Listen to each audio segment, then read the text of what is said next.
She was 51 years old, standing alone in the frozen yard with an axe too heavy for her hands, and the man who would destroy everything she had built was watching her from across the fence. Jake Rowan had known Eleanor Ashcroft for 11 years. He had stood at her husband's grave. He had eaten at her table. He had called her son his brother. None of that stopped what happened next. If you've ever loved someone you were never supposed to love, someone the whole world would say is wrong for you, then stay with me. Drop your city in the comments so I can see how far this story has traveled. Like this video, and let's begin. The morning Eleanor Ashcroft nearly cut her own foot off with a splitting maul was the morning Jake Rowan stopped lying to himself. It was the third week of October 1889, and the Oregon high country had already turned mean. Not the slow, pretty kind of cold that eases in like a polite guest. This was the kind that arrived overnight and settled in like it owned the place. By dawn, the mud beside the woodpile had gone hard as iron, and the breath coming out of the draft horses in the near paddock hung in thick white clouds that disappeared before they got 5 feet off the ground. Jake had been up since 4:30. That was nothing unusual. Ranch work didn't observe a man's comfort, and the Donnelly spread where he slept, a narrow bunk in a 2-man room above the tack house, had walls thin enough that the wind found every gap and made itself at home through the night. He'd learned long ago to sleep in his union suit and wool socks. He'd learned long ago to be up before the cold had a chance to stiffen his joints into something that complained every time he bent a knee. He was riding fence that morning, checking the north line where a section of post and rail had been looking suspicious since August. His horse, a plain brown quarter horse named Chip with a bad attitude and a good work ethic, picked his way along the frozen ground without being asked. Horses knew cold mornings. They kept their heads down and moved steady, and didn't waste energy being stupid about it, and Jake respected that about them. The Ashcroft property ran along the east side of the Donnelly fence line for nearly a quarter mile.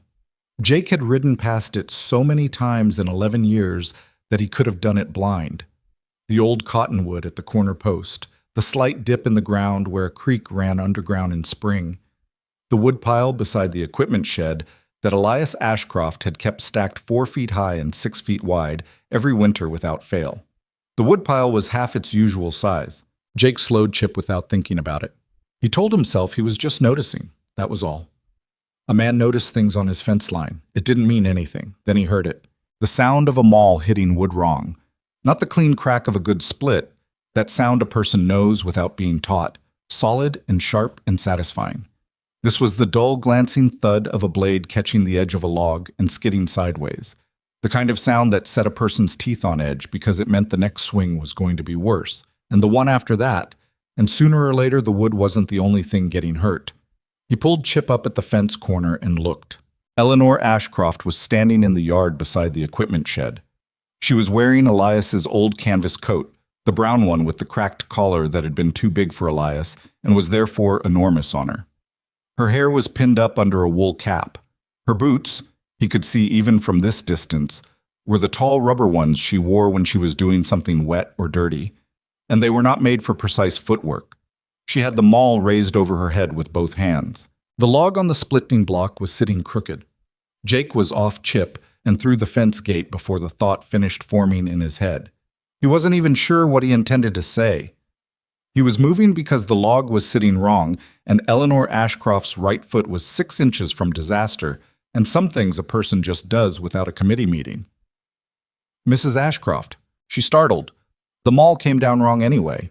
Not the worst possible version of wrong, but still glancing off the top third of the log and burying itself in the frozen ground beside the block. The log toppled. Her right boot landed on it. She didn't fall. She caught herself with a half step backward, grabbed the handle of the maul to steady herself, and stood there breathing hard for a second before she turned and looked at him. Eleanor Ashcroft was 51 years old. She had a face that had weathered 25 Oregon winters without apology. And there was nothing delicate about the way she stood. Back straight, jaw set, feet planted like she was daring the ground to shift under her. Her eyes were gray, the kind of gray that changed with the light and had some green in it when the sky was overcast. She wasn't a beautiful woman in any conventional sense, but she had a quality to her face that most beautiful women didn't.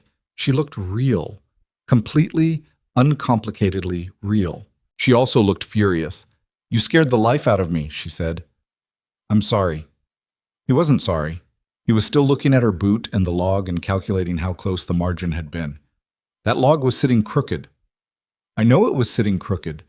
She bent and picked it up, reset it on the block with a firmness that suggested she was resetting an argument as much as a piece of wood. I was about to straighten it. With the maul already raised, she looked at him. He looked at her. He knew from long experience that Eleanor Ashcroft did not like being caught doing something imperfectly, and he also knew that arguing with her about safety at 7 in the morning on a frozen Tuesday was not a fight he was going to win in any way that felt like winning. He walked over to where she was standing, reached out, and put his hand on the handle of the maul. She didn't let go immediately. There was a moment, 3 seconds, maybe 4, where both of them had a hand on the handle and neither of them moved. The cold air sat between them without moving. A horse blew air somewhere behind him. The cottonwood at the corner post creaked once in the wind. Then Eleanor let go. "I have half a cord left to split," she said. Her voice was perfectly level. "The Henderson's boy was supposed to come yesterday." "He didn't show?" "He sent his younger brother to say he'd gotten work at the mill in Clover Ridge." She crossed her arms inside the enormous coat. "Which pays 3 times what splitting wood pays." I understood his reasoning. Jake looked at the woodpile. He looked at the sky, which had the flat, opaque quality that usually meant snow within 48 hours. He looked back at Eleanor, who was watching him with an expression that was neither asking for help nor refusing it. Just watching the way she watched everything, like she was deciding what category to put it in. "Go inside," he said. "I'll finish it." "Jake, I'm not asking anything from you, Mrs. Ashcroft. I'm just a man with an hour before I need to be somewhere else, standing next to an unfinished woodpile." He set the next log on the block. "You don't have to make anything out of it." Something moved through her expression. Something complicated and fast, gone before he could name it. "Coffee's on the stove," she said finally. "When you're done." She walked back to the house. She didn't look back. Jake watched her go. Then he raised the maul and brought it down on the log, and the cold air split with a crack that rang out across the frozen yard and echoed off the shed wall. And he told himself, for the first time of what would become many times, that this was nothing. He was being neighborly. Elias Ashcroft had been good to him. The least he could do was split the widow's wood. He believed that for approximately 45 minutes. He'd come to the Ashcroft place for the first time at age 12, trailing behind Caleb on a dare. Caleb Ashcroft had been the kind of boy who made dares sound reasonable. All bright eyes and absolute certainty, the sort of kid who could talk you into jumping off a barn roof by making you feel like declining was the stranger choice. They'd met at the one-room schoolhouse outside Heron's Creek and become inseparable within a week, the way boys do when they recognize something in each other they can't quite name but know they need. Elias Ashcroft had found them attempting to build a raft on his lower pasture creek with materials they had not asked permission to use. A lesser man might have run them off. Elias had squatted down, examined their construction with apparent seriousness, identified 3 structural errors with calm precision, and spent the next 2 hours helping them fix it. When the raft floated, poorly, but technically floated, he'd called it an engineering achievement and meant it. Jake had never had a father. He'd had a succession of employers who ranged from indifferent to outright cruel, starting from the age of 9 when his mother had gotten sick and the county had gotten involved. Elias Ashcroft wasn't his father either, and nobody pretended otherwise. But the man had a way of treating a boy like his presence had value, and that was rarer than people understood when they had it. Eleanor had been warmer then, or maybe just less guarded. She'd fed Jake at their table without making a production of it, checked that he had adequate boots going into winter, occasionally corrected his grammar with the matter-of-fact efficiency of a woman who'd been a school teacher before she became a rancher's wife. She hadn't loved him the way she loved Caleb, and Jake had never expected her to. But she'd treated him decently. She'd noticed him. When Elias died, a fall from a barn roof, April of 1887, the kind of stupid, terrible accident that had no villain and no sense, Jake had been 21 and had understood, with a clarity that surprised him, that something structural had been removed from his life. Not just a person, something structural. He'd handled the news by working. He'd spent the week after the funeral repairing every broken thing on the Ashcroft property that he could find. Eleanor had not asked him to. She'd also not told him to stop, which was the closest she got to accepting help from anyone. Then winter passed and spring came, and Jake told himself Eleanor was managing fine and went back to his regular rhythms. Rode fence, fixed equipment, took work where he could find it, kept an eye on the Ashcroft property the way you kept an eye on anything adjacent to your concern without letting yourself get too close to the edge. It was easier when Caleb was around. Caleb had stayed through the first full year after his father's death, and during that time, Jake had ridden over often enough without feeling strange about it. They'd work cattle together, the three of them, and in the evenings, sometimes Eleanor would make coffee, and they'd sit at the kitchen table and talk about the ranch's needs, which was not a tender conversation, but was a real one. And that seemed to be what Eleanor Ashcroft valued, things that were real. Then Caleb had started spending time in Heron's Creek, then more time, then had more or less relocated himself there by the following autumn. He was building something, he said. A livelihood. He'd be back regularly, he said. He'd be there when it mattered. Both things were true and not quite enough. And Eleanor had been alone on that property for going on 2 years, with seasonal hired help that came and went, and a stubbornness about her independence that impressed Jake and occasionally made him want to shake her. He never said that. He was smarter than that. The coffee she'd mentioned was real coffee, which was not something Jake took for granted. He'd knock twice before entering. That was her rule, even for people she'd known for years, even in the cold, and found her at the stove, her back to him, pouring from a battered tin pot. She set a mug on the table without looking at him. He sat down and wrapped his hands around it and let the warmth move up through his palms. "How much wood do you have going in?" he asked. Her back was still to him. 3 cords fully seasoned, if today's work is done. Another half-cord green that I won't burn this season. She turned, leaned against the counter with her own mug. "It should be sufficient." "Should be. It will be." She looked at him over the rim of her cup. "I've managed 8 winters." "I know you have. I've managed them alone." "I know that too." The kitchen was small and clean and had the particular smell of a house where one person lived. Not unpleasant, just economical. No extra coats on the hooks. One chair pulled to the table at a useful angle, the others pushed in at right angles that meant they hadn't been moved in days. A single plate drying beside the sink. Jake looked at the plate and then looked somewhere else. "Caleb coming for Thanksgiving?" he asked. Something moved through Eleanor's expression so fast he almost missed it. Almost. "He said he would." "You don't sound certain." "I'm certain he intends to." She turned back to the stove and topped off her mug, even though it didn't need it. Whether intention and October match come November is a different matter. Jake understood what she wasn't saying.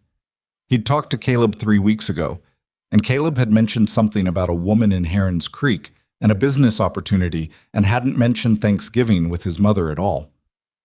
"I'll say something to him," Jake said. "You will not." Her voice was sharp, the way it got when someone tried to manage something that was hers to manage. "He's a grown man making his own choices. That's how it's supposed to work." "All right." "I mean it, Jake." "I know you do." He took a sip of coffee. It was strong and slightly bitter and exactly right. "I won't say anything." A silence opened up that wasn't uncomfortable exactly. It was the kind of silence that had some weight to it. Not bad weight, just the weight of 2 people who had known each other long enough that sitting in the same room without talking didn't require explanation.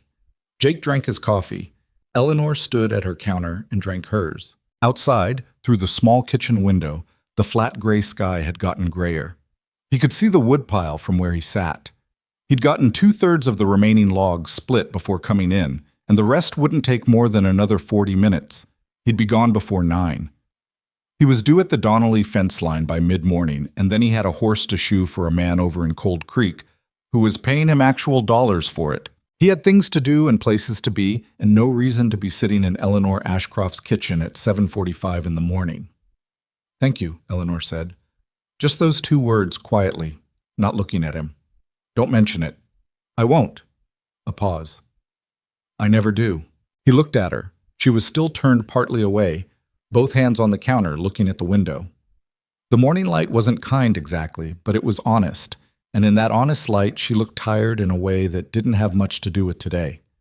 It was the tired that accumulated, the kind that sleep didn't fully fix anymore. He wanted to say something. He didn't know what.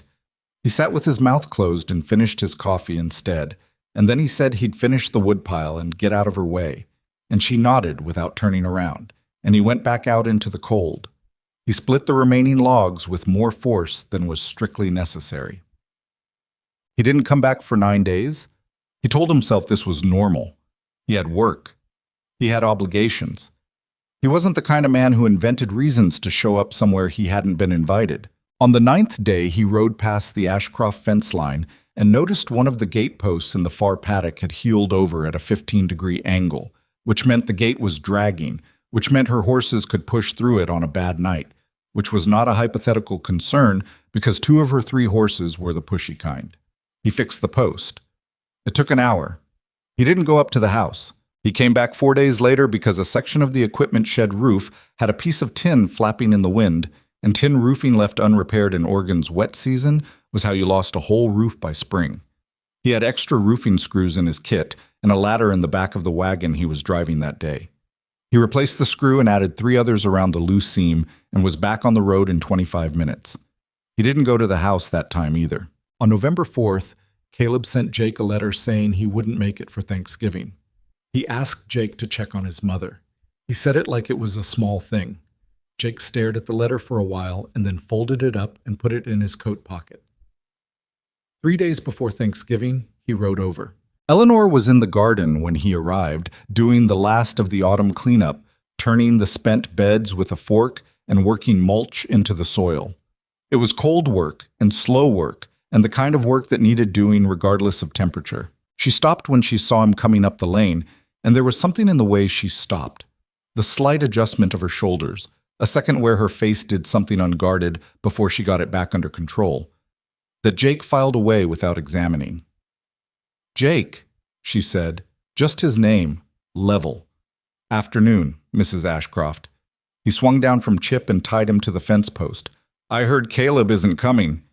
A beat of silence. "I heard that too," she said, and went back to turning the soil. He picked up the spare fork leaning against the garden fence and started on the row across from her. "You don't have to do that." "I know." She worked without saying anything for a while. He worked on his row. The turned earth steamed slightly where the sun hit it, dark and rich-smelling, and underneath the smell of cold and coming weather was the deep living smell of the soil itself, which was one of the better smells Jake knew. "He sent his apologies," Eleanor said finally, not asking, telling. "He did. And a reason, I suppose. Something about a business matter." "Yes."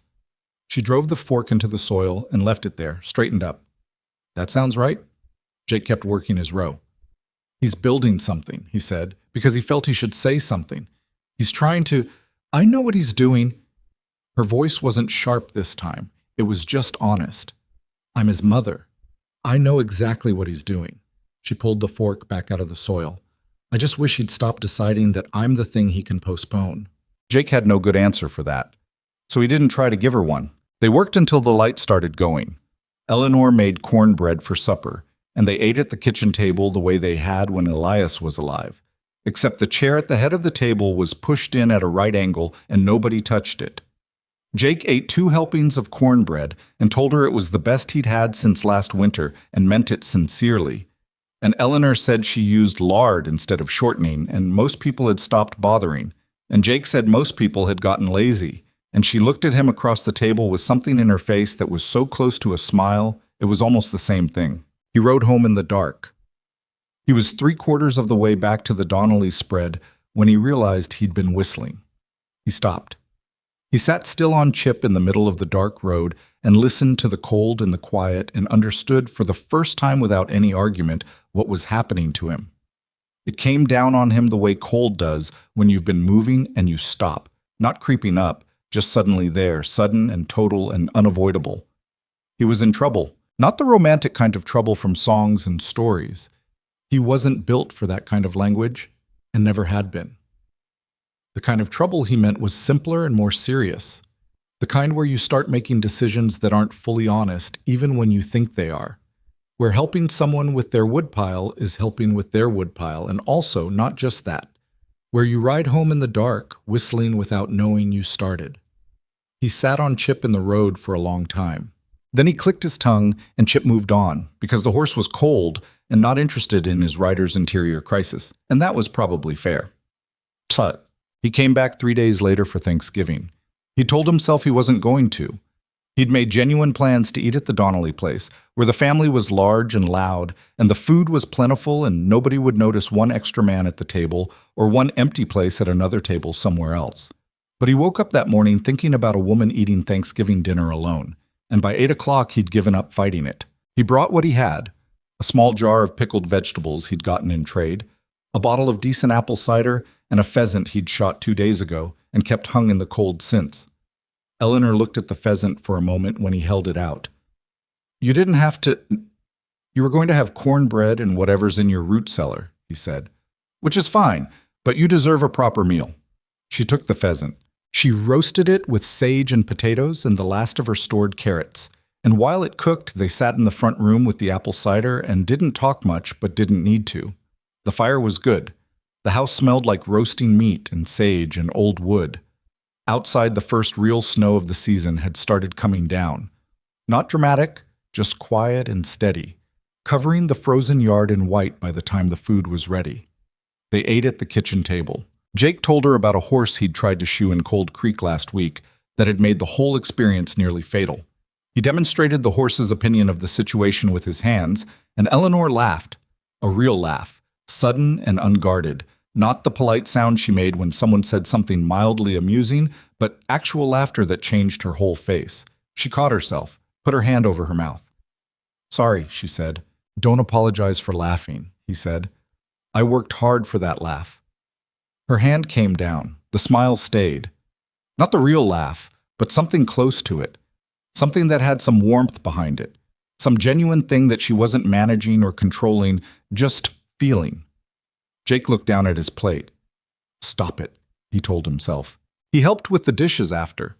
She washed, he dried, because that was how it had always been done in that kitchen.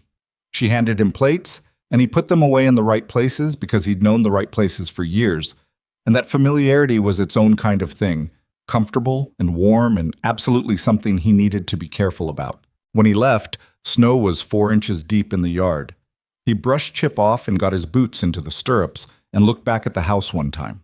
There was a light in the kitchen window. Her shadow moved behind it, doing something, putting the last dish away, wiping down the counter, being alone in a warm room. He turned Chip toward the road. He told himself, riding home through the dark and the snow, that it was fine, that he could manage this, that a man could have feelings and hold them privately and never let them damage the things he valued. He was a man who valued Caleb's friendship more than almost anything in his life. He was a man who valued Eleanor Ashcroft's trust. He was a man who valued his place in the only family structure he had ever known, however imperfect and asymmetrical. He could feel something and not act on it. Men did that all the time. He rode home and went to bed and stared at the ceiling of his narrow bunk room and listened to the other hand snoring in the next bunk and waited for sleep to come. It took a long time. The thing about deciding to manage your feelings carefully is that your feelings do not receive the memo. Through November and into December, Jake kept showing up. He would have told you each reason was practical. The north fence needed 2 more posts replaced before the ground froze solid.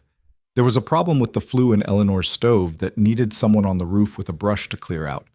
One of her horses had thrown a shoe, and she couldn't leave the property to get to the farrier in town with a lame horse. So Jake came to the horse instead. All of these things were real. None of them was entirely the reason. Eleanor accepted his help with a consistency that told him she'd made some kind of decision too, though he couldn't have said exactly what decision. She wasn't warmer exactly, and she wasn't cold. She was Eleanor, which meant she was direct and capable and occasionally funny in a dry way that caught him off guard. And she maintained a certain formal distance that he respected and was also slowly going crazy from. The town noticed. Heron's Creek was the kind of small where noticing was unavoidable. When you lived close enough to your neighbors to smell their wood smoke, you eventually knew whose horse was hitched outside whose property and roughly how long it had been there. Jake became aware of this in stages. A longer than necessary look from the feed store owner. A comment from one of the Donnelly hands, well-meaning, clumsy, about Jake's habit of riding east lately. The worst was Doris Kettner, who ran the dry goods store and operated as the town's primary information distribution system. He walked in one December afternoon to buy a length of rope and found her mid-sentence with another woman, and both of them stopped talking in a way that told him his name had been in their mouths recently. He bought his rope. He left. He rode back toward the Ashcroft property and tried to work out if he was doing something wrong or just doing something visible. The trouble was he couldn't quite get those two things to come apart cleanly. He was doing nothing inappropriate.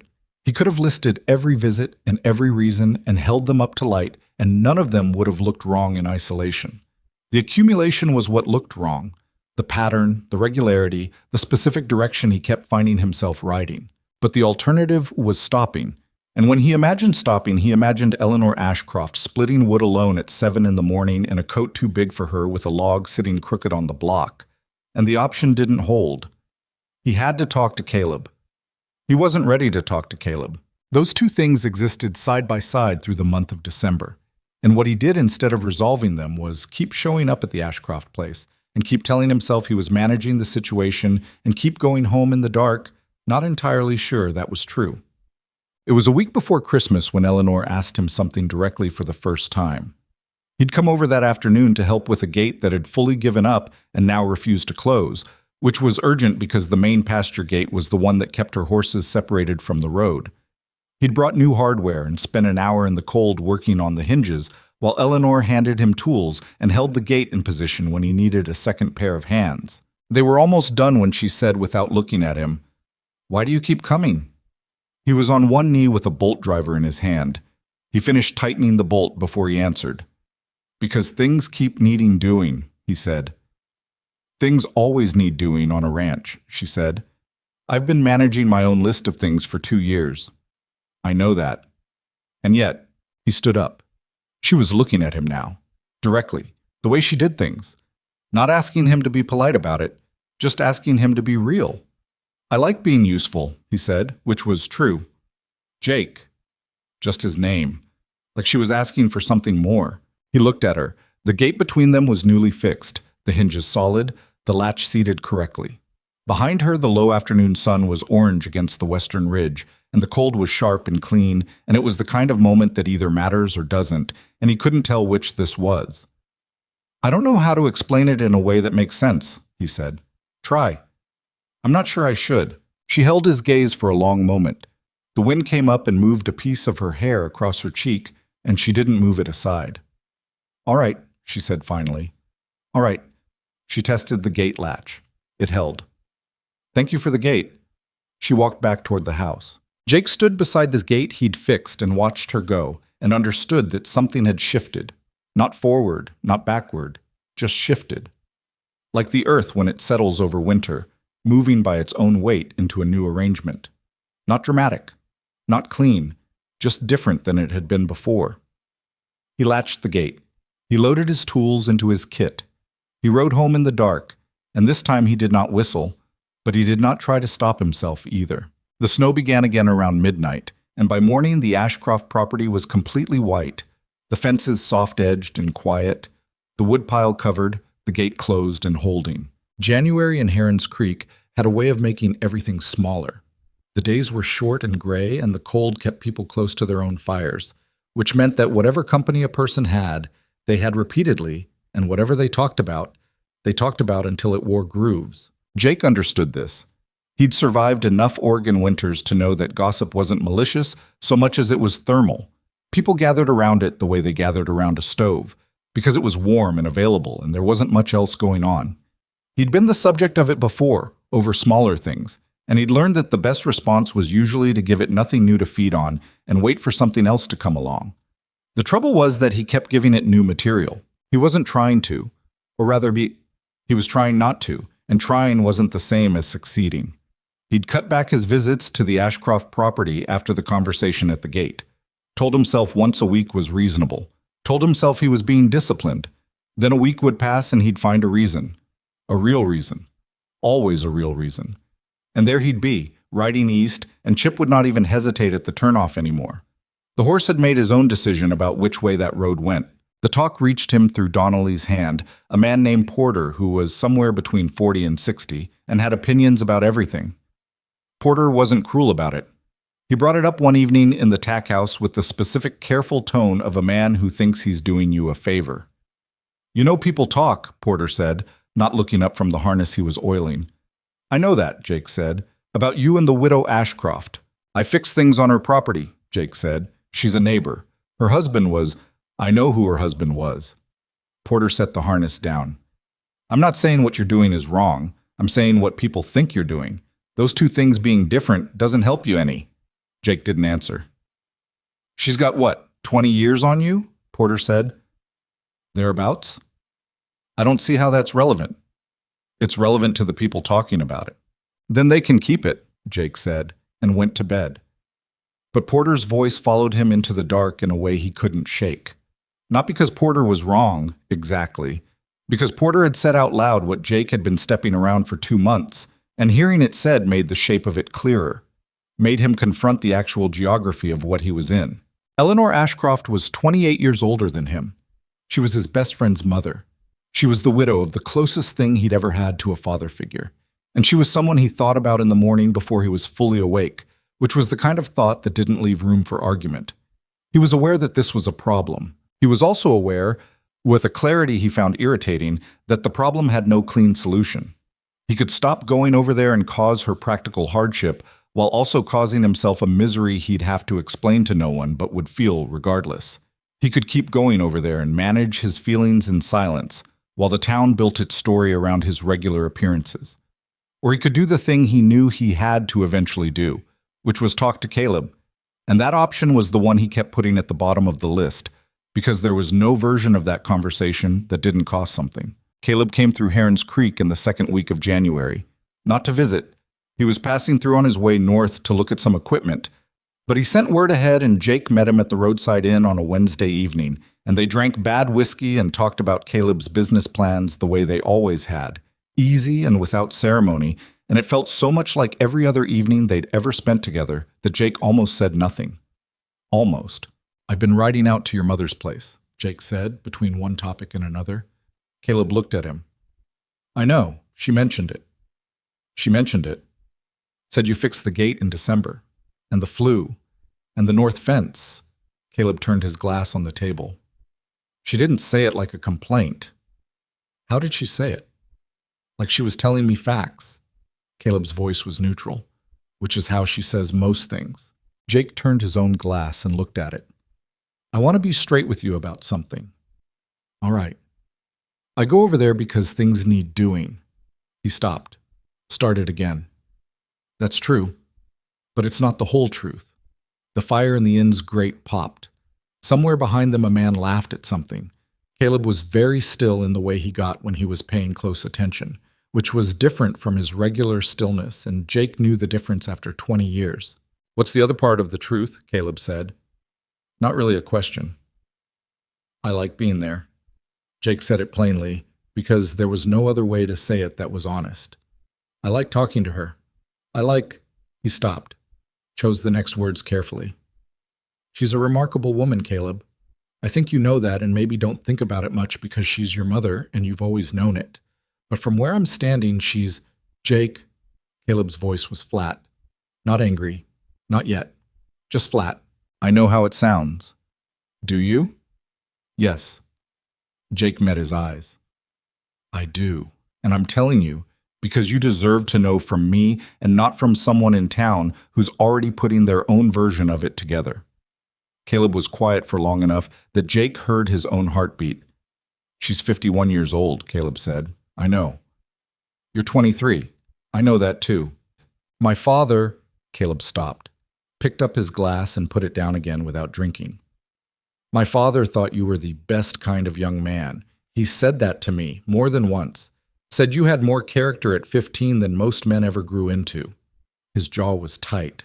"I don't know what he'd think about this." "Neither do I," Jake said. "I've thought about it." And I don't know, but I'm not going to pretend something isn't true because it's inconvenient." He kept his voice level. "I'm not acting on anything. I'm not going to do anything she doesn't want or choose. But I needed you to hear it from me." Caleb stared at the table for a while. Jake let him. That was one of the things about Caleb. He needed time to get from his first reaction to his real one, and crowding him during the gap was how you got the first one instead of the real one, and they were usually very different. Does she know? Caleb asked finally. She asked me why I keep coming, Jake said. I didn't give her a straight answer. Something moved through Caleb's face, complicated and fast. She asked you directly. She did. And you didn't tell her. No. Caleb let out a long breath through his nose. He picked up his glass and drank from it and set it back down. I need to think about this, he said. I know. I'm not telling you to stop going over there. She needs... He stopped. She's alone, Jake. She won't say it's hard, but it is. I know it is. The words had something in them that sounded like guilt, which was probably accurate. I just need to think about the rest. That's fair, Jake said.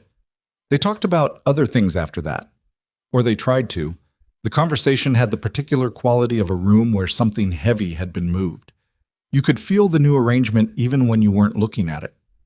They parted at the door of the inn, and Caleb shook his hand in a way that was too formal for what they were to each other, which told Jake he was still in the first reaction and not the real one. Jake rode home cold and didn't sleep well, and told himself he'd done the right thing and kept finding small doubts about it the way you find splinters. Not painful exactly, just present and persistent. He still went to the Ashcroft property. He couldn't stop. He'd told himself it was about need, her need, practical and real. And that was true. And it was also not the reason he stepped through her fence gate with something in his chest that settled the moment he heard her boots cross the kitchen floor. February was brutal that year, one of the worst on record, and her furnace pipe needed relining, and one of her horses developed a cough that required twice-daily treatment, and the access road drifted so badly in one February storm that she'd have been cut off for a week without someone running a team through it. All real, all valid. Eleanor worked alongside him on most of it without making it into a moment. That was her nature. She didn't turn labor into a conversation about the people doing it. She worked, and she expected you to work, and at the end there was usually coffee and sometimes food, and occasionally talk. And the talk was the best part of it, in a way he wasn't going to say out loud. In early February, during a pause while they were waiting for the furnace pipe to cool enough to handle, she said, Caleb called on me last week. Jake looked up. Did he? He rode over. She was looking at the furnace, not at him. We talked for most of a day. He spent the night and left in the morning. She paused. He seemed... Another pause. He seemed to be checking on something. Jake went back to looking at the pipe. How was he? Fine. A beat. He asked me things he doesn't usually ask. Like what? Like whether I was happy, Eleanor said quietly. He hasn't asked me that since his father died. She turned then and looked at Jake with the direct gray eyes that he'd spent months trying not to think too specifically about. Did you say something to him? There was no good way to manage this one. I told him I'd been coming around, Jake said. I told him it wasn't entirely just about the work. Eleanor's expression didn't change, but something in her stilled, like when an animal in the field suddenly becomes very quiet and very focused. What did you tell him it was about? Her voice was careful. Not angry. Careful. I told him I like being here, Jake said, that I think you're remarkable. I didn't... He stopped. I didn't make it into more than I know how to explain. I just told him the truth and let him decide what to do with it. She was still looking at him. He made himself hold the look because looking away would have been cowardly, and she deserved better than that. You talked to my son, she said, before you talked to me. Yes. Why? Because he had a right to know, and because... Jake tried to find the honest version of the next part. Because if he had a problem with it, I needed to know that first, before anything else. Before what? Anything else, she said. The question was quiet and completely direct, and it landed on him like a hand on his shoulder. He didn't answer. The furnace pipe ticked as it cooled.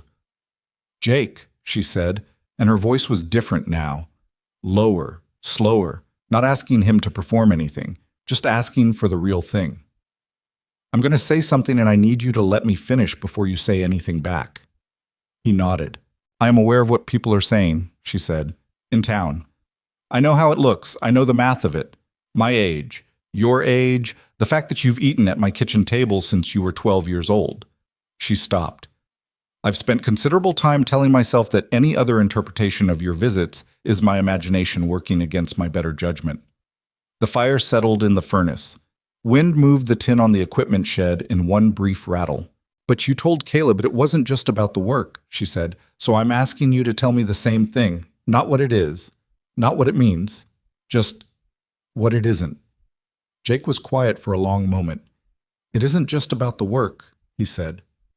Eleanor's breath came out of her slow and measured, like she was managing something. She turned back to the furnace. Her hands were pressed flat against the work table beside it, her weight slightly forward. "All right," she said. "All right." She straightened up. "Give it another 10 minutes, and then we can do the pipe." He wanted to say more. He didn't. Because she'd asked him a specific question, and he'd given a specific answer, and she hadn't run him off the property, which was something. And she was a woman who processed things on her own schedule, and asking her to process faster was the surest way to make her close the door. They relayed the furnace pipe together in the cold of the equipment room, and their hands were close on the fitting sometimes, and neither of them made a comment about that. And when it was done, they went to the house, and she made coffee, and they sat at the kitchen table and didn't talk about any of it again. The town kept talking. By the end of February, the whispers had found a second wind. Doris Kettner had apparently said something at the church social that made the rounds fast enough that Jake heard a version of it from 3 different people inside a week.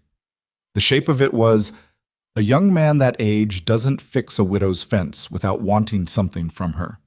As if wanting was automatically predatory. As if a widow didn't deserve something warm moving in her direction without it being a transaction. Jake made himself stay quiet. He had no standing to defend himself without making it worse, and defending Eleanor publicly without her permission was precisely the kind of thing she'd have his head for. What he didn't expect was for Eleanor to find out what Doris had said. She appeared at the Donnelly property on a gray Thursday morning in the first week of March, riding her own horse, which she hadn't done in months because the animal's cough had kept her close to home. Jake saw her from the corral and came over. Her face was the particular kind of still that meant she was running hot underneath. "You've heard what's being said," he said. "Not a question. Martha Giles told me." She dismounted without his help. Of course. With what she clearly thought was sympathy, but was actually barely concealed fascination. "I'm sorry. It's not your fault." She wrapped the reins around the post. "It's also not my concern what Doris Kettner tells her social." She looked at him. "I came because I wanted to say something to you, and I decided it was better to say it face to face than to think about saying it for another month." He waited. "I'm not going to let other people's talk make decisions for me," Eleanor said. "I've lived in this valley for 26 years. I have buried my husband here. I have raised my son here. If I decide I want company, specific company, that is between me and the person I've chosen to have it with. Not between Doris Kettner and her social circle." Jake held her gaze. "You're saying you want my company." She didn't even flinch at it. "I'm saying I want to stop pretending that your visits are purely mechanical." "All right." Something was moving through his chest that he didn't try to name. "All right, I can live with that." "Don't make it into more than it is yet," she said, sharply enough that he knew she meant it. "I need—" She stopped. Started again. "I need time. I need it to be slow. I need—" She pressed her mouth together. "I've been a widow for almost 3 years, and I have spent all 3 of those years making myself need nothing, and changing that is not simple. I know it's not. And the town will say what it says," Jake said. "I'm not going to hide which direction I ride, and I'm not going to rush you." He meant both things and said them plainly. "I've been waiting since October. Another season doesn't change that." She looked at him for a long moment. The gray March sky sat behind her, flat and cold. "You're too patient for a 23-year-old, she said. "I've been told I'm strange." Something crossed her face that was almost the real laugh. Almost. She took her reins back from the post, mounted with the easy economy of a woman who'd been on horses her whole life. "I'll see you Thursday," she said. Just that. Like it was already decided, which maybe it was. She rode back down the lane. Jake watched her until the road bent and she was gone behind the tree line, and then he stood in the cold with the quiet thing in his chest and did not try to name it, just let it sit there and be what it was. Porter appeared at his elbow approximately 30 seconds later. Was that who I think it was? Porter said. Go oil something, Jake said, and went back to the corral. Thursday came and Jake rode east. He brought nothing with him that time. No tools, no trade goods, no practical excuse wrapped around the visit. Just himself on Chip in the pale March morning, which felt like the most honest thing he'd done in months. Eleanor was in the barn when he arrived, working a stiff brush over her horse's winter coat with the kind of thorough, methodical attention she brought to every physical task. The animal had recovered from his cough, but was still underweight, his ribs faintly visible under the coat Eleanor was trying to coax back to shine. She didn't say good morning. She handed him the second brush from the hook on the stall wall, and he started on the horse's other side, and that was how Thursday began. They worked the horse, and then the other two, and somewhere in the middle of the second one, Eleanor said, without preamble, Caleb's coming in April. You told him to, I asked, which is not the same thing. She worked a tangle loose from the mare's mane. He said he'd been meaning to come anyway, which is the thing he always says when he's been feeling guilty. Jake kept brushing. He's wrestling with something. He told you. When we talked in January, he said he needed time to think. Jake glanced at her over the mare's back. He loves you. That part isn't in question.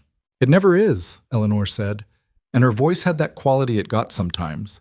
Not quite resigned, not quite sad, just honest in a way that had some old weight behind it. The question is always how much of himself he can spare while he's building the life he wants.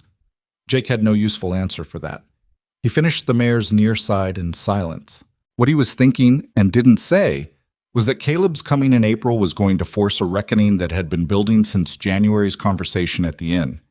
He'd told Caleb the truth, but telling and showing were different things, and Caleb arriving in April would see for himself what the Thursday visits had become. The easy two-person rhythm in the barn, the coffee after, the way Jake knew where every tool hung without being told. Some things were harder to process in the abstract than in the actual. He was right about that. Caleb arrived on a Saturday in mid-April, unexpected by a day. His letter had said Sunday, but he'd pushed through and come in the afternoon, arriving dusty and stiff from 2 days of riding with his horse needing water and his mood needing coffee. Eleanor fed him and didn't comment on the day's difference. Jake wasn't there that Saturday, which was perhaps lucky. He came on Thursday as usual. He heard voices from the barn before he reached the gate and understood immediately. He tied Chip to the post outside, took a breath that was steadier than he felt, and went in. Caleb was leaning against the stall wall with his arms crossed. Eleanor was doing something with a water bucket near the back. The configuration told Jake that the two of them had already been talking, the kind of talking that had a specific subject and had reached no resolution. Jake, Caleb said. Caleb? Jake stopped inside the door. Good to see you. Thought you were coming Sunday. Thought I'd come Saturday instead. Caleb's voice was level. His eyes were doing the thing where he was watching more than speaking. My mother tells me Thursdays are regular. They are. Just Thursdays? Thursdays mostly, Jake said. And when something needs doing. Caleb looked at his mother, who had turned from the water bucket and was now watching both of them with the focused stillness of a woman who had decided she was not going to manage this particular situation. She was going to let it be what it was. Caleb, Eleanor said, ask what you want to ask. Caleb looked back at Jake. He uncrossed his arms, and in the gesture Jake saw all 20 years of their friendship. The boy who'd talked him into raft building, the young man who'd stood beside him at every difficult moment, the person who knew him better than anyone alive. And underneath that, something harder. The grief that had never fully set, the lost father, the complicated love for a mother he'd been imperfectly present for. Are you in love with my mother? Caleb said. Not cruelly, just directly. The barn was very quiet. Jake had known this question was coming since January. He'd prepared for it the way a man prepares for a thing he knows is going to hurt, not by making it smaller, but by deciding in advance to be straight through it. Yes, he said. Eleanor made no sound. He couldn't look at her right then. He held Caleb's gaze. Caleb's jaw worked once. He looked at the ground.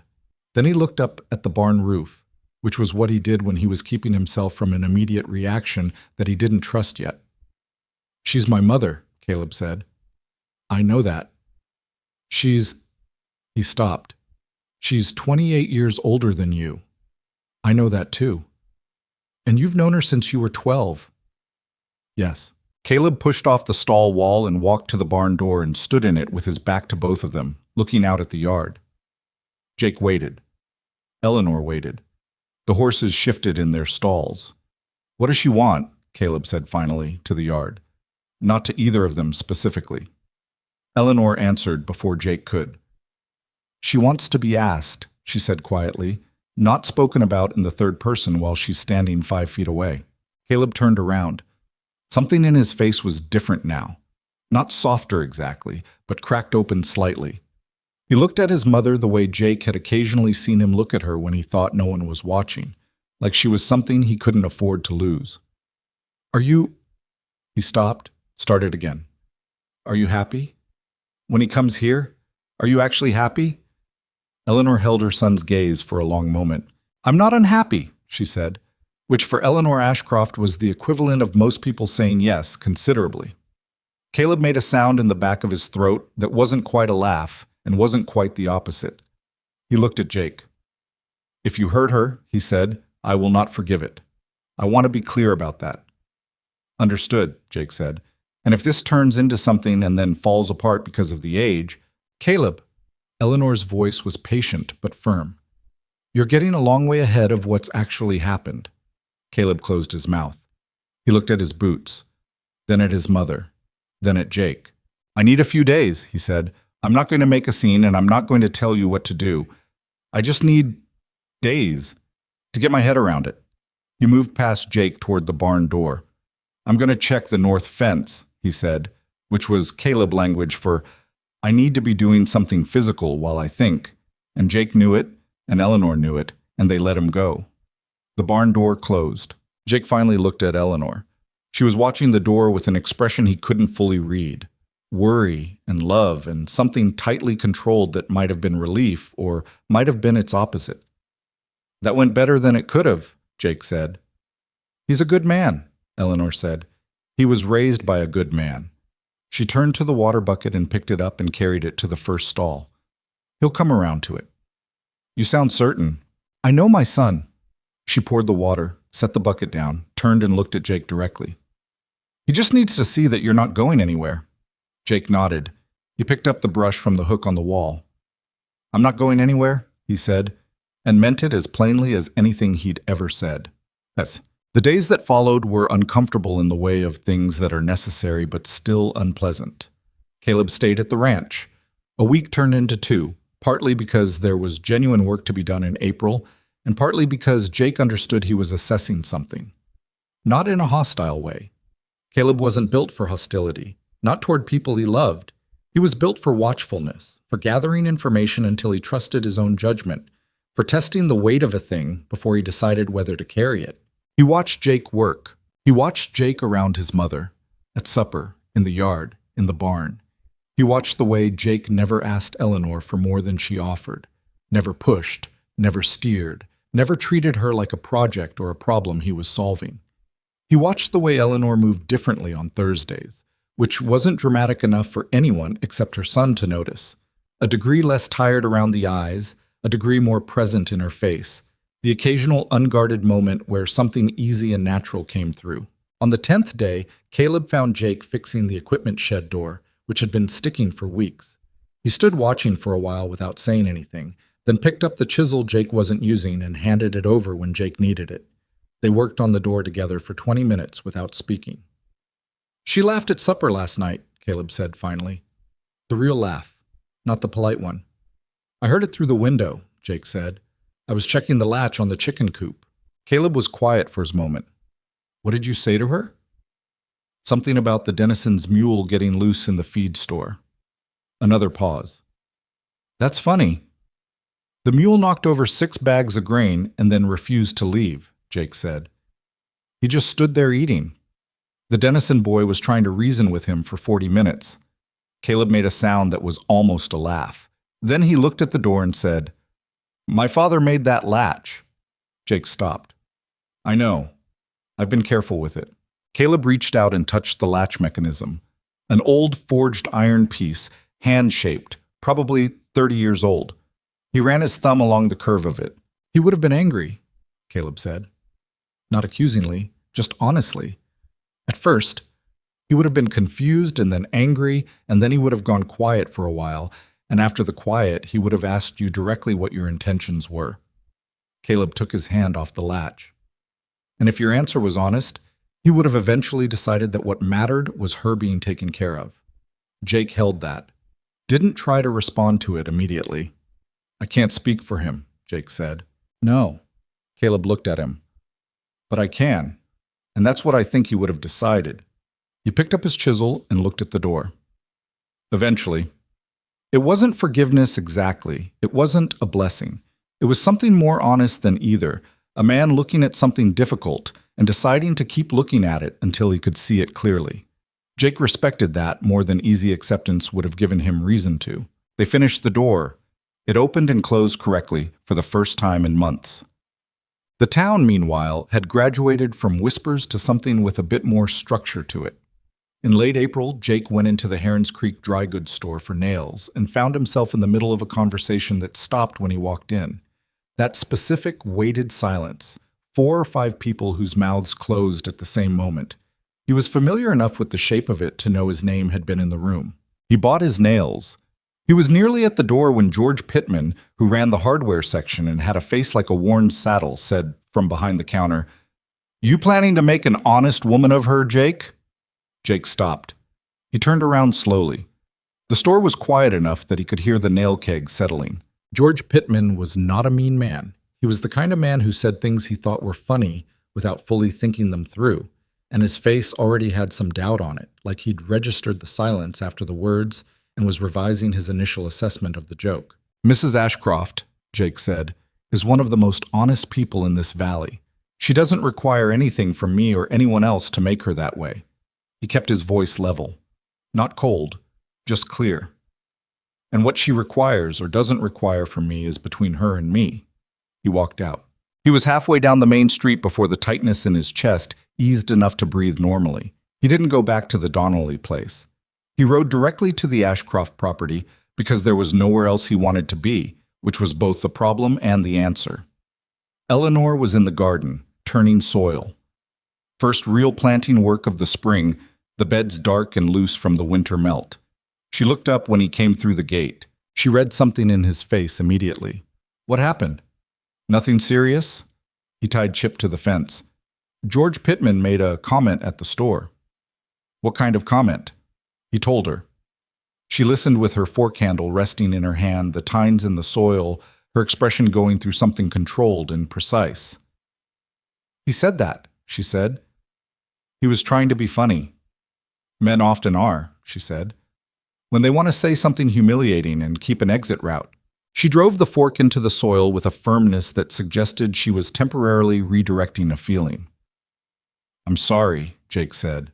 "It's not yours to be sorry for." She pulled the fork back. "Did you say anything?" He told her what he'd said. She listened. When he finished, she was quiet for a moment. "Thank you," she said simply. "Don't thank me for it." "I'm not thanking you for defending me," she said. "I don't need that. I'm thanking you for saying it the way you said it." She looked at him. "Without making it about you. You made it about what was accurate." Jake looked at the dark-turned soil. "I don't always know the right thing to say." "Nobody does." She moved down the row.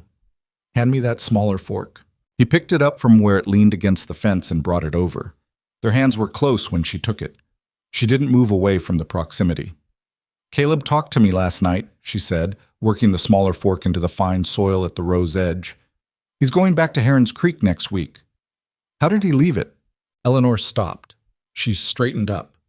The April sun was low enough in the afternoon sky to come in level and warm, and it caught the side of her face and the gray in her hair, and she looked tired and real and completely herself. He said, she stopped, tried again. He said that he couldn't tell me what to do, that I'd spent his whole life making decisions that held this family together, and he wasn't in a position to question my judgment now. She paused. He also said that if it goes wrong, he'll still be here. For me. "That's Caleb," Jake said. "Yes." Something moved through her face. He also said he told you that if you hurt me, he won't forgive it. He did. And you said understood. I meant it. She looked at him. He looked back. The low sun made everything golden and slightly unreal, the way April afternoons sometimes did in this valley. And the garden smelled like wet earth and the beginning of things. And Jake stood still and held her gaze and let the moment be exactly as heavy as it was. I'm not a woman who falls easily, Eleanor said. Her voice was quiet and even, but it had something underneath it that was neither quiet nor even. I'm not a woman who lets things happen to her. I choose what I allow. I've always chosen. I know that. I'm still choosing, she said. I just want you to know I'm doing it deliberately, that it isn't confusion or loneliness making the decision. Eleanor. He said her first name for the first time, without the misses, and she didn't flinch, and he didn't take it back. I've never thought that about you. Not once. She held his gaze for 3 more seconds. Then she went back to her row. Stay for supper, she said. Caleb's making something. He's a worse cook than his father was, which is saying something, but he's trying. Jake almost smiled. I'll stay. Good. She moved the fork through the soil. He needs the company. He thinks too much when it's quiet. Jake went to get Chip settled in the paddock for the evening, and through the open barn door he could hear Eleanor begin to hum something. Low, unself-conscious, the kind of humming a person does when they forget no one else is there.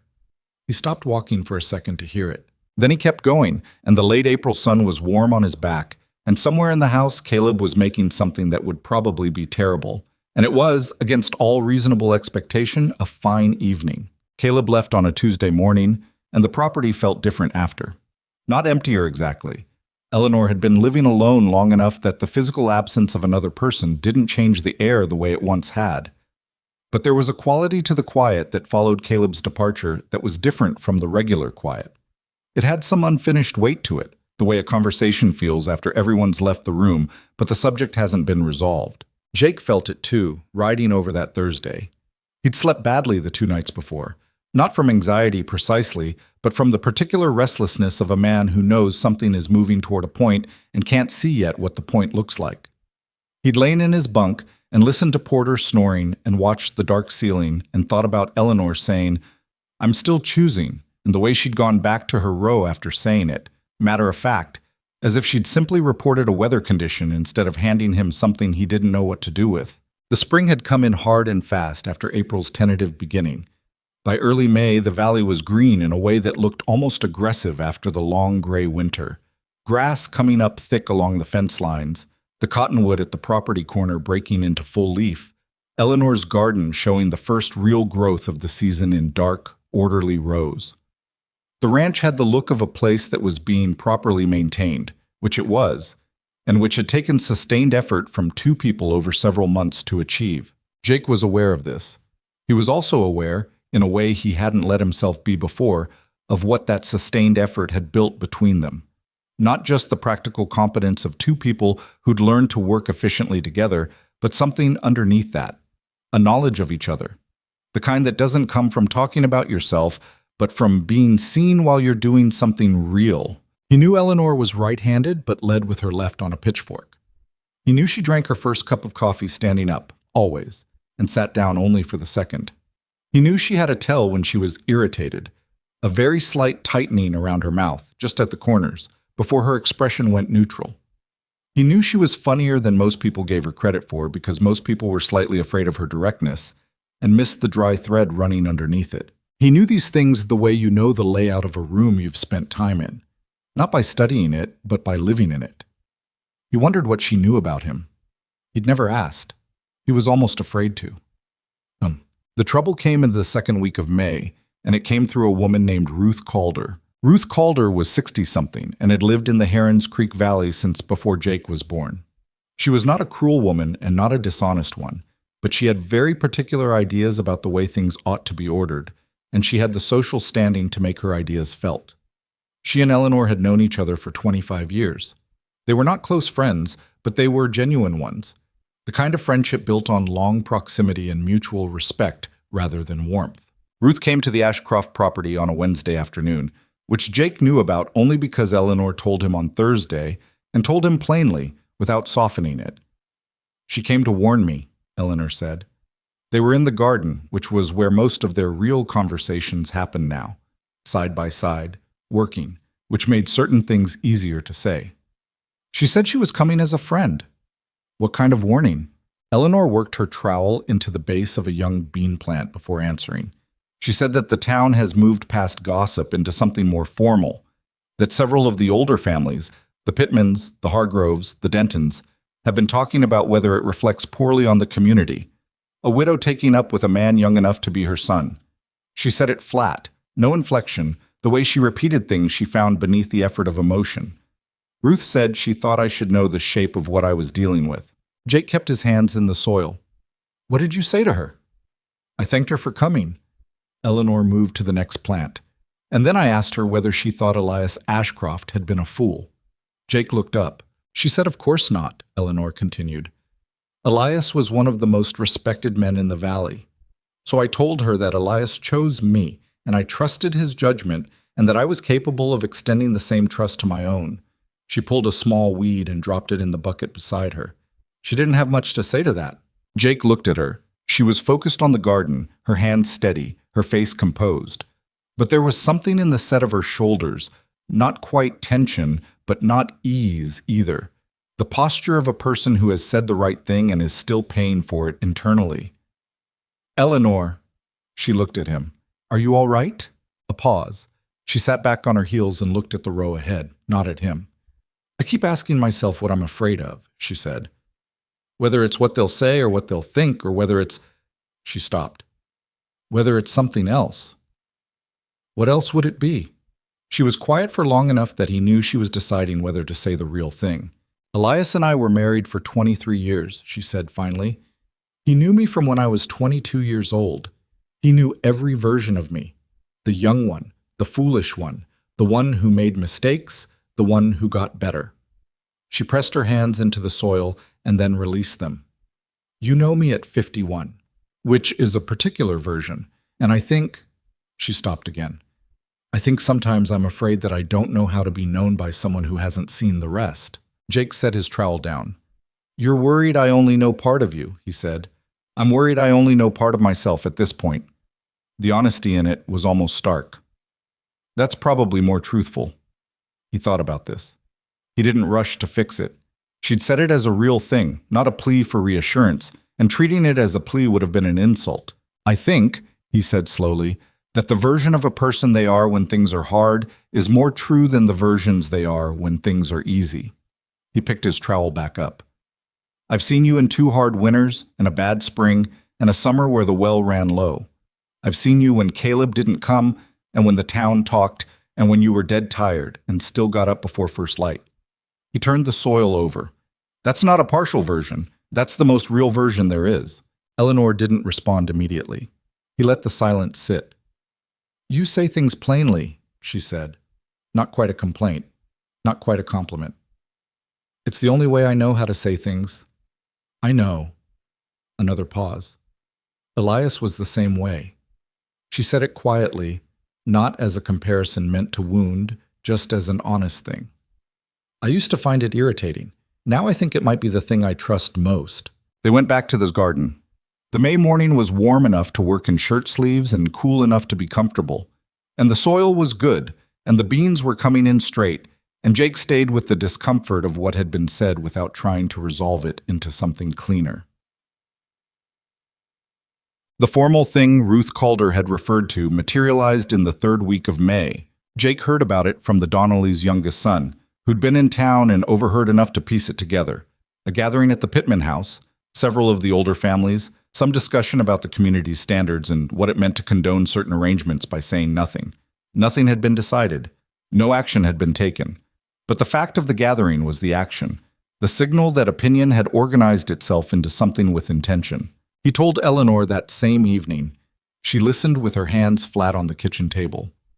They haven't done anything, he said. They don't have to do anything, she said. They just have to be united about their opinion. In a town this size, that's enough. She looked at the table. It affects the ranch. If the Pittmans and the Hargroves stop trading with me, the Dentons usually follow, and that's 3 of the 5 largest accounts I do business with locally. Jake hadn't thought of this far. He felt the oversight now, solidly. I wasn't thinking about the practical. No, she shook her head. It's not your fault to think of it. It's mine, and I should have been thinking about it longer. She sat back. I've been telling myself this was a private matter. And it is.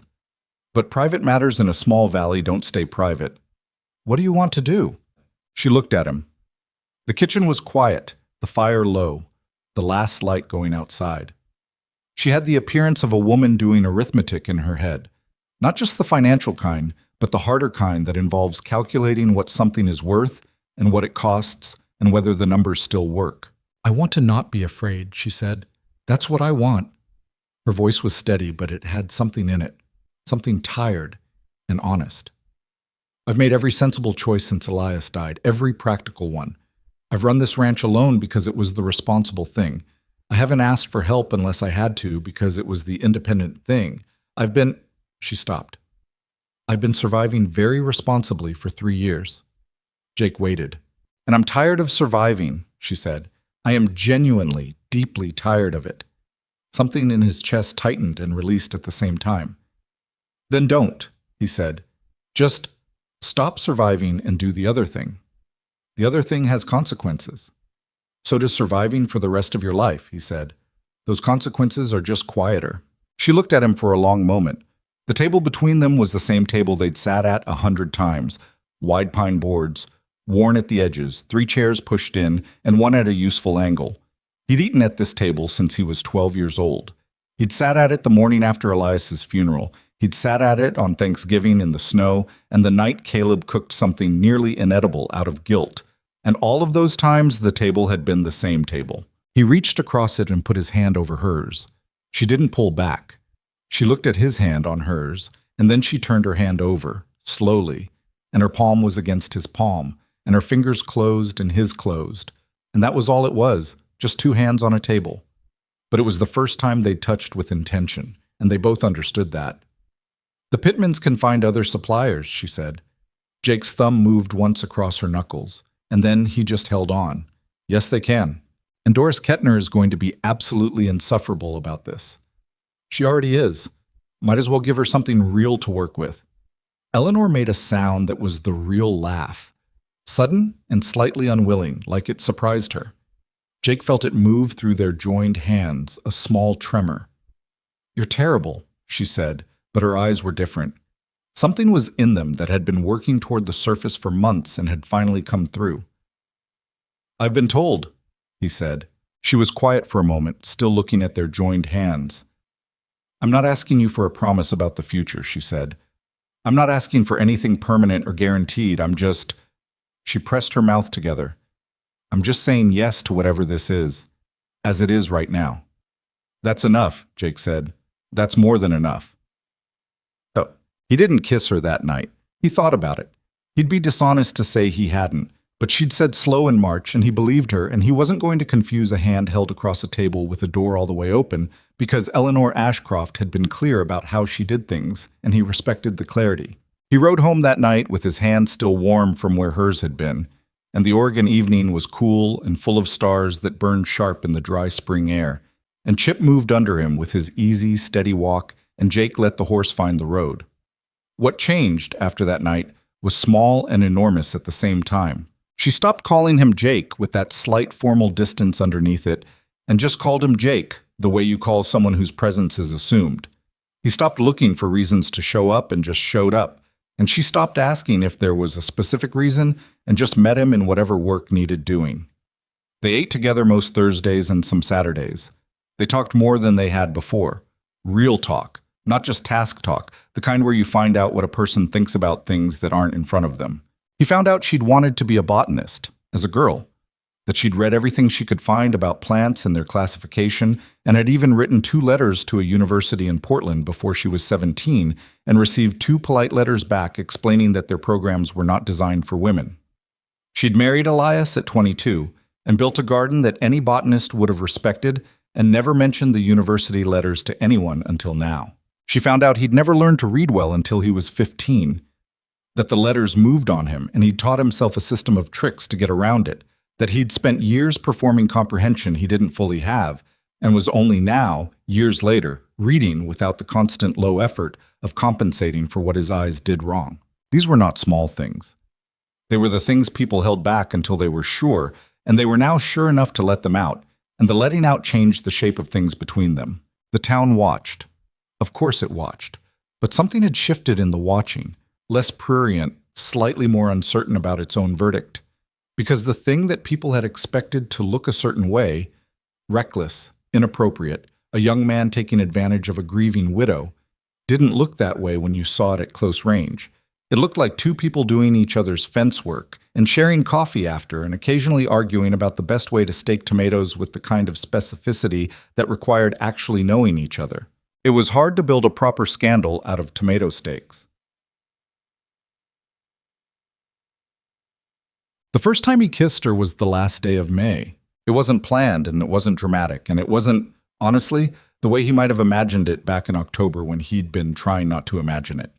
They'd been in the barn in the late afternoon, sorting through some old equipment Elias had left in the back corner. Harnesses that needed oiling, tools that needed organizing, some things that needed to be let go of.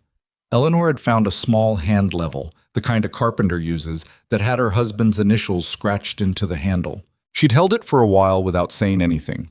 Then she'd set it on the keep pile, not the discard pile, and said, "All right," quietly, like she was talking to herself, or to Elias, or to no one in particular, and she'd turned and Jake had been right there, closer than she'd expected, and she'd looked up at him. He waited. He was good at waiting, but she moved first. It was small and brief and slightly tentative, the way things are when they've been waited for long enough that the actual moment carries more weight than it knows what to do with. Her hand came up and held the side of his jaw. Her palm was rough from work and warm, and she kissed him once, firmly, and then pulled back and looked at him with gray eyes that were very steady and very clear. "There," she said, like she'd finished something she'd been working on. "There," he agreed. She went back to the harnesses. He went back to the tools. His hands were not completely steady for the next 20 minutes, which he managed not to let her see, and if she noticed anyway, she had the grace not to say so. The harnesses got sorted. The tools got organized. The hand level went on the keep pile with the initials facing up. Outside, the last of May's light was going gold over the western ridge, and the horses in the paddock were moving toward the fence for their evening feed, and the garden rows were straight and dark in the long shadows, and the ranch looked like what it was, a place being properly cared for by people who meant to keep it that way. June came in warm and the valley opened up the way it only did in the weeks after the last frost risk passed. Everything growing at once, loudly, without apology. The Ashcroft garden put out more than Eleanor had planned for, which she said was because the soil had been properly turned and mulched in autumn. And Jake didn't point out that he'd helped with the turning and mulching because she knew that already, and saying it would have made it into something she'd feel obligated to acknowledge. They'd settled into a rhythm by then, not a cautious one anymore. The carefulness of the early months had worn down into something more honest, which was two people who'd decided to be in each other's lives and were figuring out what that looked like in daily practice. It looked like work, mostly. It looked like Jake arriving most mornings and Eleanor having coffee ready and neither of them making a ceremony of it. It looked like arguments about whether the south pasture fence needed full replacement or just repair. Eleanor said repair. Jake said the posts were too far gone. They compromised on replacing every third post and reinforcing the others, and the fence held better than either position alone would have produced. It also looked like sitting on the porch in the evenings when the work was done and the light went long and gold over the western ridge, and Eleanor reading while Jake sharpened tools or mended leather, and the quiet between them being the kind of quiet that had no pressure in it, the kind that didn't need to be filled. He hadn't asked her anything formal. He wasn't ready to, and more importantly, he didn't think she was ready to hear it. And he'd learned by now that Eleanor Ashcroft's readiness was not something you could accelerate by wanting it to go faster. She moved on her own schedule. He'd stopped finding that frustrating and started finding it one of the things he trusted most about her. The town, however, had not settled. The organized opposition that Ruth Calder had warned about in May took a concrete form in June when Harlan Pittman, George Pittman's older brother, who ran the largest cattle operation in the valley and served on the town's informal commerce board, came to the Ashcroft property directly. Jake was there when he arrived. He He was on the roof of the equipment shed replacing two planks that had gone soft over winter, and he saw Pittman's horse coming up the lane from a distance. He climbed down and didn't go inside. He stayed by the shed because leaving would have been evasive and his presence was already known, and pretending otherwise was pointless. Eleanor met Pittman in the yard. Jake watched from 30 feet away, close enough to hear if it got loud and far enough to let it be what it was. Pittman was a big man, 60s, with the kind of deliberate manner that comes from decades of being the largest landowner in any room he entered. He held his hat in his hands, which was a courtesy, but his posture was the posture of a man who expected to be heard. "Mrs. Ashcroft," he said, "I'll be plain about my reason for coming." "I appreciate that," Eleanor said. "There's concern in the community." He didn't look at Jake, but his meaning was clear enough. "About appearances, about what kind of example is set when—" "Mr. Pittman," Eleanor's voice was even, "do you have concerns about my cattle management?" A pause. "No." "About my fencing, my water rights, my crop rotation?" "No, but about any aspect of how I operate this property." Pittman's jaw set. "This isn't about the property." "Everything I do on this property is the property," Eleanor said. "The people I hire, the help I accept, the company I keep, all of it affects how this ranch runs. And this ranch has run at a profit every year since my husband died, including 2 bad winters. I don't believe you can say the same is true of every operation in this valley." That landed. Pittman's expression shifted in a way that was not quite graceful. "I'm not questioning your competence," he said tightly. "Then what are you questioning?" A long pause. In that pause, Pittman looked older than he'd looked arriving, and Jake understood that the man had come prepared for a different kind of woman, one who might be flattered by the attention or cowed by the authority. He hadn't prepared for Eleanor. "There are families in this town," Pittman said finally, "who have daughters, who are trying to raise them with certain standards." Eleanor looked at him for a moment. "Tell those families," she said, "that I hope they're raising their daughters to make their own choices, and to own them afterward." She let that sit for exactly 1 second. "Is there anything else?" There was nothing else. Pittman put his hat back on and rode out, and Eleanor stood in the yard watching him go with her arms at her sides and her back straight, and when he was out through the gate she let out a breath that was slow and slightly ragged at the edges. Jake came over. "You all right?" "My hands are shaking," she said, mildly surprised, looking at them. "That happens when you do something that takes nerve." "I've done harder things than talk to Harlan Pittman." "Maybe," Jake said, "but this one was personal." She looked at her hands another moment and then pressed them together until they stilled. "He'll pull his trade," she said. "The Hargroves will follow." "Probably. It'll cost the ranch a real amount this year." "Yes." She looked at him. "You're not going to tell me it'll be fine." "No, it's going to be harder for a while. That's true." He held her gaze. "You want me to tell you it's worth it instead?" Something in her face changed. The controlled, straight-backed woman who'd just faced down Harlan Pittman became, for one unguarded second, someone who was just tired and wanted someone to be honest with her. "Yes," she said, "I want you to tell me that." "It's worth it," Jake said, and he meant it the way he meant the things he said plainly, not as comfort, but as fact. "You're worth more than their trade." Eleanor looked at him for a moment, then she turned toward the house. "Come have coffee," she said. "My hands have stopped shaking, and I want something hot." Caleb came back in July. He showed up on a Saturday with 2 weeks free time and a look on his face that suggested he'd done considerable thinking since April and had arrived at some conclusions. He went to work on the ranch immediately, the way he always had, and on the second day he and Jake spent a full afternoon repairing the south pasture fence, the one they'd compromised on, side by side without discussing anything except the fence for the first 3 hours. Then Caleb said, setting a new post, "Is she happy?" Jake tamped the soil around the post base before answering. "You'd know better than me. She's your mother." "I'm asking you." Jake looked at the fence line stretching south. "She laughed last Tuesday because one of the hens got into the house, and she chased it out with a broom and knocked over her own lamp doing it." He picked up the next post. "She told me about it like it was a disaster, but she was laughing the whole time she was telling it." Caleb was quiet, digging the next hole. "She hasn't told me things like that in years," Caleb said. The small stuff, the everyday stuff. He dug for a moment. She used to tell my father every small thing that happened. I didn't notice when she stopped. Another pause. I think she stopped because there was no one to tell. Jake set the post in the hole. She still doesn't tell me everything. She edits. She edits everyone. That's just her. Caleb looked at him sideways. She edits less with you than with most. They worked the post into the ground together, two sets of hands on the tamping bar. I want to say something, Caleb said, and I want to say it right. Take your time. Caleb set the tamping bar down and looked at Jake straight on. When you told me in January, I went home that night and I was angry. Not at you specifically, just angry in the general direction of the whole thing. He wiped his hands on his trousers. And then I was sad, because I kept thinking about my father and what he would have said.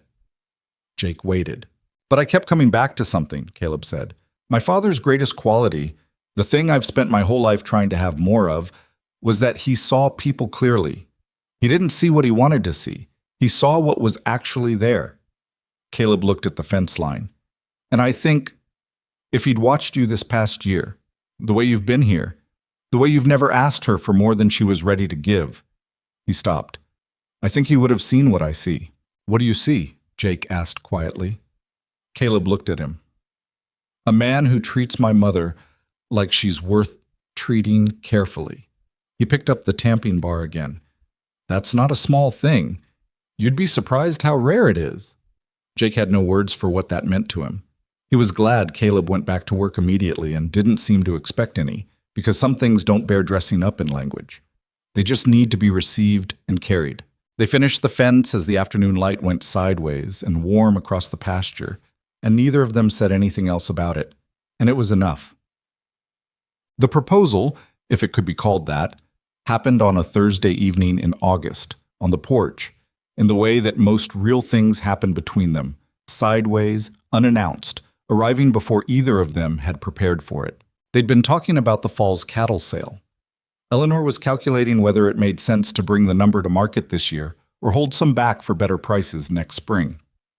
It was a practical conversation with numbers in it, and Jake was following along and offering opinions when asked, and then there was a pause while Eleanor looked at the western ridge where the sun was going down in the particular August way. Slow, orange, like it had nowhere else to be. You should have a stake in this decision, she said. Jake looked at her. The cattle, she said. The timing, the spring versus fall question. She didn't look at him yet. You've put work into this ranch for 9 months. Your judgment's as good as mine on some of this. It's your ranch, he said. I know it's my ranch. Now she looked at him. I'm not offering you the ranch. I'm saying you should have a stake in the decisions. A pause. Which is different, and which would require a different arrangement than what we currently have. The evening was very still. Somewhere in the far pasture, one of the horses moved through the grass.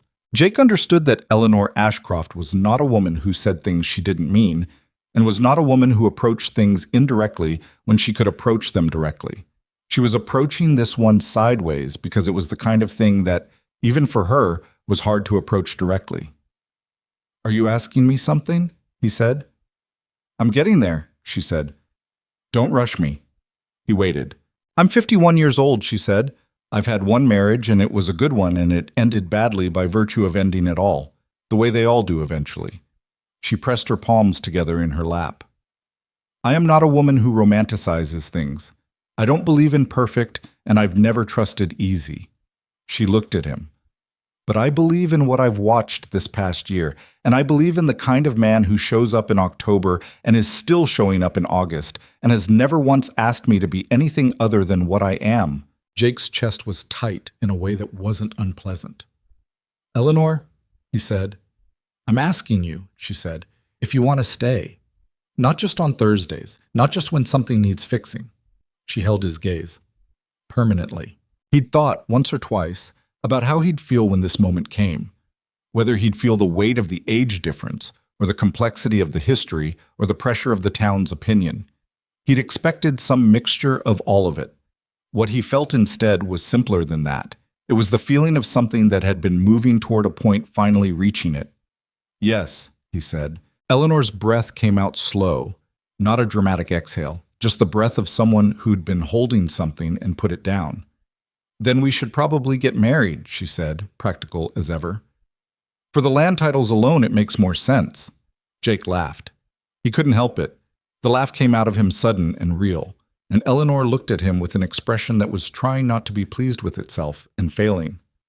"The land titles," he said. "There are genuine legal considerations." "Of course there are. Don't make it romantic, Jake. I'm serious about the titles." "I know you are," he said, still smiling. "I know you are." She was smiling too, by then. The real one. The one that changed her whole face, that she didn't manage or control, that was just there. But they were married in October. 1 year, almost to the day, from the morning Jake had climbed through the fence and taken the maul out of Eleanor's hands at the splitting block. The symmetry was not lost on either of them, though neither mentioned it out loud. The ceremony was small. Eleanor had not wanted large, and Jake had no one to fill a large gathering anyway. The people who mattered to him could be counted on 2 hands. The Donnelly family came, including Porter, who cried with the specific embarrassed efficiency of a man who hadn't expected to be moved. Ruth Calder came, which surprised some people and didn't surprise Jake at all, because Ruth had been honest from the start, and honest people generally showed up for the true version of things, even when the true version complicated their earlier positions. Caleb stood beside Jake at the front of the small church. Not beside his mother. Beside Jake. It had been Caleb's choice, offered quietly 2 weeks before the wedding. Jake had tried to tell him he didn't need to make any statement, that standing wherever felt right was fine. Caleb had said, "I know I don't need to. That's the point." And that was the end of that. There were people in the church who had been at the Pittman gathering in May. Jake saw a few faces he recognized from that context and held no particular feeling about it. People changed their assessments when reality stopped cooperating with their expectations. That was human, and Jake had spent enough time among humans to know you couldn't hold ordinary human behavior against people indefinitely. Harlan Pittman was not there. But his wife was, sitting in the 3rd row, which was the kind of information that did its own quiet work on the Valley's accounting of the situation. Eleanor wore a dress the color of good slate, not white, which she'd said she wore once and had no interest in wearing again, with her hair up in the way she wore it for work, not an ornamental way, but a practical one. She looked exactly like herself. She looked like a woman who had decided something and was carrying out the decision with her characteristic absence of drama. When she looked at Jake at the front of the church, she had the expression he'd come to know as her most honest one. Not warm exactly, not cool, just present, completely, uncomplicatedly present. He understood, in that moment, what she'd meant about being known only in part. Because the woman he was marrying had 25 years of herself he'd never seen. The young Eleanor, the uncertain Eleanor, the one who'd made mistakes and learned from them and grown into the person currently looking at him with the gray eyes that had some green in them when the light was right. He'd never know all of her. She'd never know all of him. He'd stopped thinking that was a problem somewhere around June, when he'd realized that nobody knew all of anybody. And the attempt was the whole point, and the attempt could go on for a long time if you were committed to it. He was committed to it. Caleb handed him the ring, a plain band iron, which Eleanor had chosen herself, and which Jake suspected she'd chosen partly because it was practical, and partly because it was the same metal as the latch her husband had forged on the equipment shed door, and that was a thing neither of them needed to say out loud. She said yes when asked, the way she said important things. Once, clearly, without elaboration. He said "I do" in the same key. There is a version of this story that ends with everything resolved, and the town fully converted and every difficult thing neatly concluded. That version would be a lie, and both Eleanor and Jake would have seen through it immediately, which is one of the reasons they'd found each other in the first place. What actually happened was more ordinary and more durable. Some of the Valley families who'd organized against them in May came around by fall, and some never fully did, and the ones who didn't were not villains. They were people whose picture of the world had a particular shape and couldn't be rearranged quickly. The Pittman trade came back in pieces over the following year, not as a statement of acceptance, but because Eleanor's cattle were healthy and her prices were fair and commerce eventually overcomes most social positions. Doris Kettner found other subjects. The Valley moved on the way small places do. Not by forgiving and forgetting, but by simply having new things to talk about. The ranch did have a harder year in the beginning. Jake had known it would, and said so, and he was right, and they managed it the way they managed everything. By working harder than the problem and not pretending the problem wasn't there. By spring, it had evened out. By the following autumn, it was doing better than it had in the 3 years since Elias's death, partly because there were now two people making decisions and doing labor, and partly because one of those people had good instincts about horses and was building a small breaking and training operation on the side that started bringing in real money by the end of the second year. Caleb came for every holiday. He brought the woman from Heron's Creek.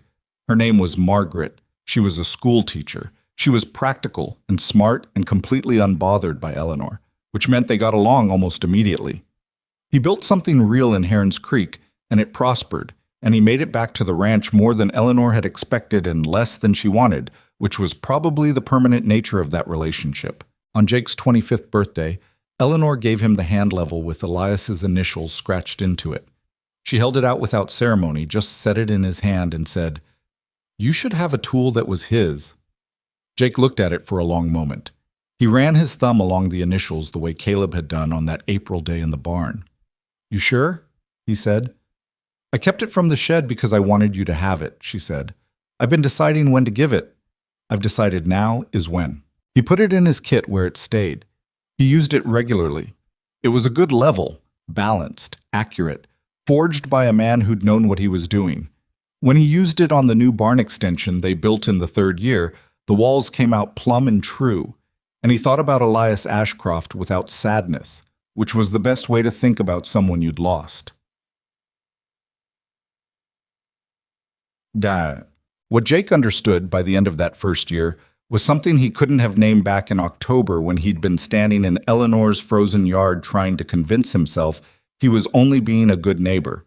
He understood it the way you understand weather, not from being told, but from standing in it long enough. Love is not the difficult part.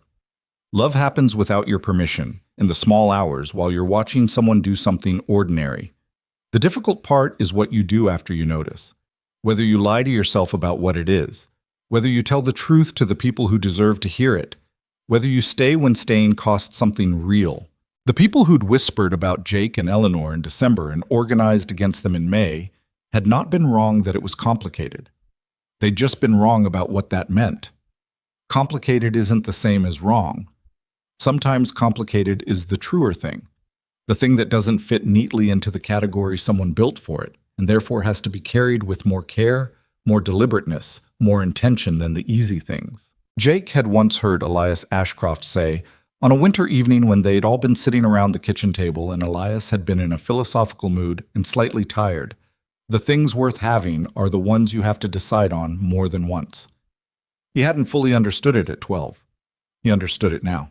Every morning he woke up on the Ashcroft property, his property now, their property, and looked at the ceiling of the room that had once been Elias's room and was now his and Eleanor's room, and he decided again, not with great drama, just with the quiet daily intention of a man who knew what he had and knew what it had cost and was not confused about the difference.